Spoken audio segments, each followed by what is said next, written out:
day mga tol. Good morning. Una sa lahat mga tol. Gusto kong batiin kayong lahat ng isang magandang umaga. Mapagpalang araw po sa ating lahat mga tol. God bless po. Kamusta po? Actually, ngayon lang tayo ulit makapag-cover ng mga gamit mga tol. Dahil alam nyo naman siyempre, busy tayo, di ba? Then, doon sa mga kapatid natin na naka-order na, papadala natin yung mga gamit yung mga tol. Siguro, kung hindi ngayon, alanganin, bukas, depende. Ma-update naman kayo niyan kasi mag-post naman tayo. Then, bago natin umpisa ng pag-cover ng mga gamit mga tol, gusto ko lang sanang pasalamatan kayong lahat sa inyong patuloy na pagsuporta sa akin, sa aking channel mga tol. Maraming salamat po. Welcome na welcome po kayong lahat. Kung ikaw ay subscriber ko na tol, welcome back. Kung ikaw ay bago pa lang dito sa channel ko, welcome na welcome ka tol. Then, huwag niyong kalimutan tol na paki-like at share yung mga video natin para yung iba nating mga kapatid magkaroon din ng ating gamit. At least kahit papano, tayo ay makakatulong din sa kanila. Yes mga tol. Para na sila ay magkaroon din ng gamit na galing sa atin na lehitimo. Yes mga tol. Actually, itong ika-cover kong mga gamit ngayon tol is mga bao ng niyog na walang mata, mas kilalang libon. Standard size mga tol. Masakir Armageddon pa rin ng mga kasada mga tol.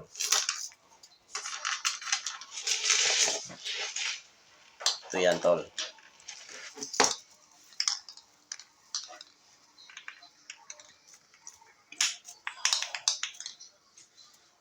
Ayan.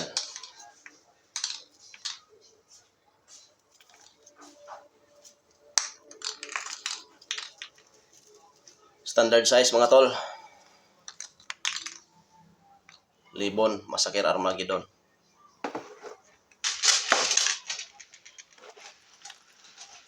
Ito yung maliliit, which is tagiliran.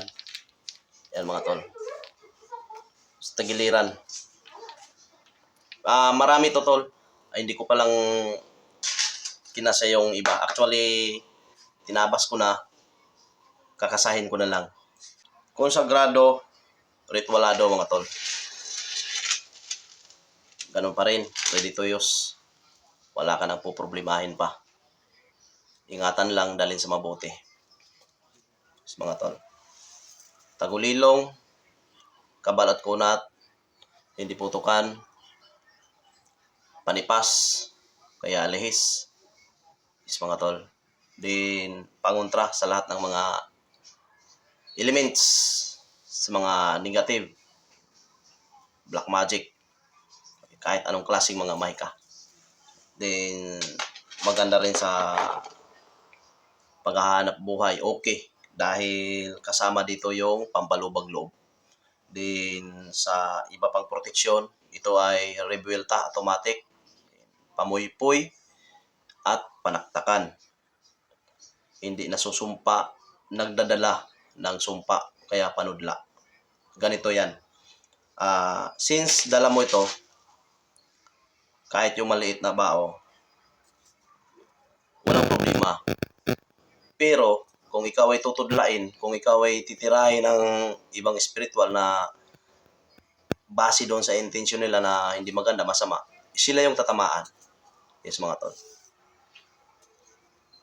Ito yung gamit natin mga tol. Basta hindi ka uunahan, wala rin. Ulitin ko, tungkol sa bawal, usapang bawal, ang bawal nito is, bawal lang talaga ito tol, dalhin natin sa hindi maganda. Yung nakaw, hold up, tulis, yes mga tol. Pero, kahit saan, sementeryo, lamay, CR, Walang problema mga tol. Then, sa pagligo, kahit hindi mo nahubarin tol, walang problema. Dahil matibay ang pagkagawa dito tol. Hindi to naano ng tubig. Naka-seal dito. Walang problema to tol. Yes mga tol. Then, wala nang dasal ha. Lifetime visa. Dalhin lang sa mabuti. Walang problema. Yes mga tol. Wala ka ng obligasyon nito. Hindi mo na kailangan dasalan. Ngunit, tayo na tao is mag-pray lagi sa Panginoon. Yes mga tol. Tatawag tayo sa Kanya palagi. Yung simpleng ano lang, didinggin niya rin naman yan. Pagising natin, Lord, salamat. Kung ganyan, bago tayo matulog, Lord, salamat sa maghapon, ganito, ganyan, bla bla bla. Yes, mga tol. Ang kabal nito, tol, is maraming klase.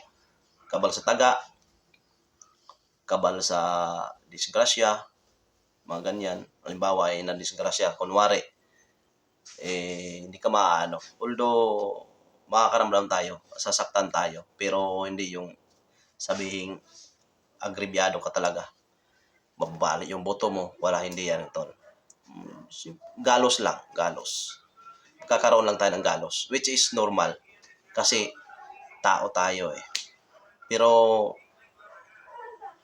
ang pinaka-importante is hindi tayo talaga maaano. Yun ang importante. Mga tol. Then, sa panipas, maraming klase rin. May lihi sa bala, mayroong lihi sa mga kaaway, sa mga masamang tao na may masamang intention sa'yo. Ganyan. Then, yung kabal natin ito, tol, is unang-una, hindi talaga mawawala yung 4 na layer. Yung kabal sa balat, unod, buto, tsaka kusog, kaya ugat, ganyan. Mga tol. Then, the rest, yung kabal na 17,000, kapulong, kaorasyon, na puro kubol, 24 hours, kapakubol, mga tol, 45,000, na puro kubol at kunat, ganyan.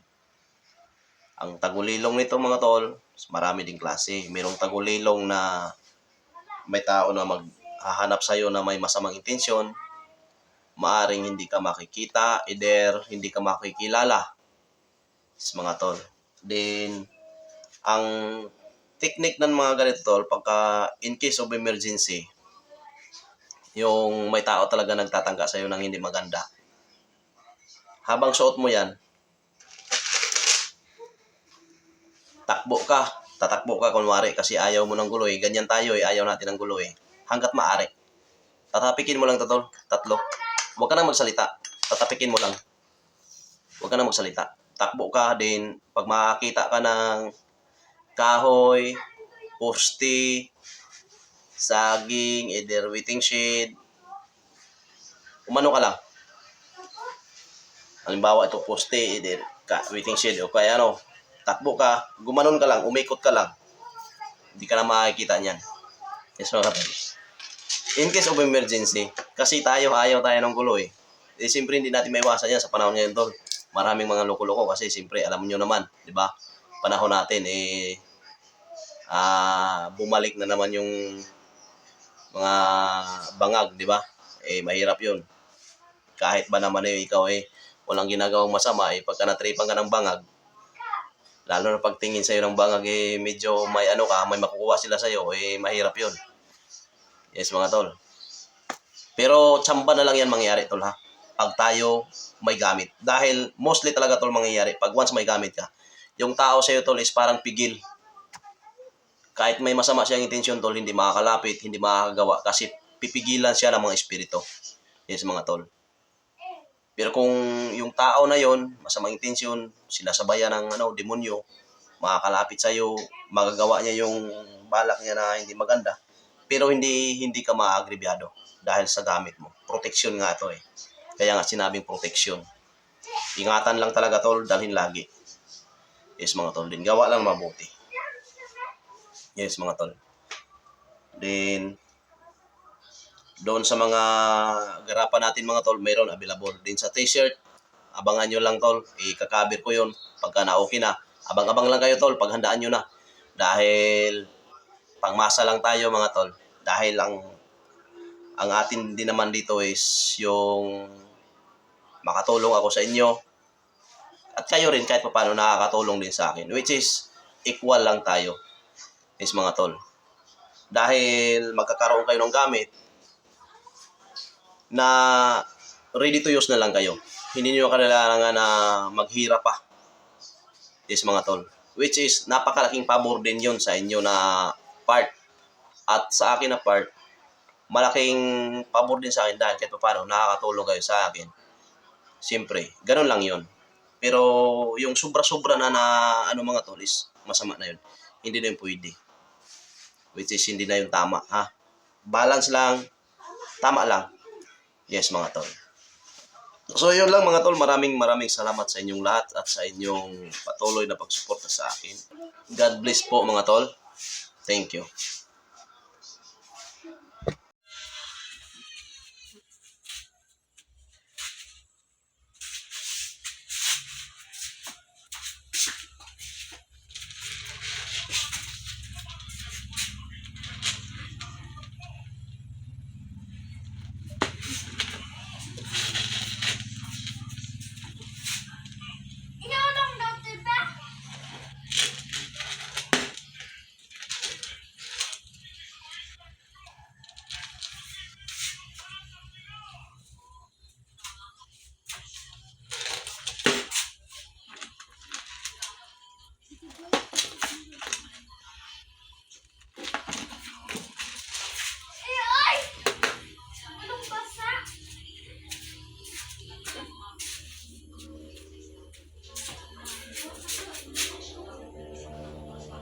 Thank you.